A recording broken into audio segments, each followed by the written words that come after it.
These were talks where there was a huge gulf between the parties.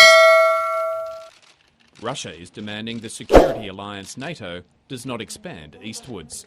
For us, it's absolutely mandatory to make sure that Ukraine never ever becomes member of NATO. The US says that's not how NATO works. We will not allow anyone to slam closed NATO's open door policy, which has always been central to the NATO alliance. But this goes beyond who Russia wants to veto joining the alliance. It wants to rewrite a treaty it's not even a signatory to. After 1997, a number of Eastern European nations joined NATO, including former Soviet countries like Estonia, Lithuania and Latvia.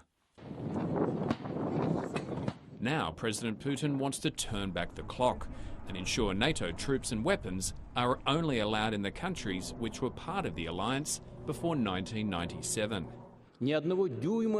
Not 1 inch to the east is what we were told in the 1990s. And what happened? We were duped. We were brazenly duped. There were 5 waves of NATO expansion. And now these missile systems are appearing in Poland and Romania.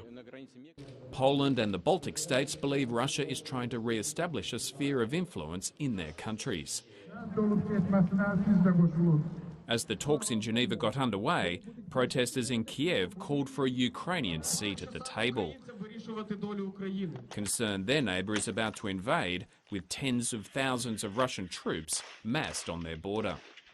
We should all realize that Russia's demands to allies could not be considered as a negotiating position. Aggressor is not in a position to put conditions until the Russian tanks is out of Ukrainian border. But Russia's delegation has denied they have any plans to attack Ukraine.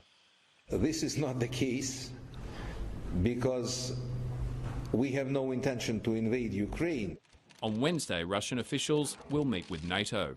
These are important efforts to try to make sure that we have a political solution, that we prevent an armed conflict, and therefore we are going into these talks in good faith. But many wonder whether Russia is genuinely prepared to compromise. Steve Kinane, ABC News.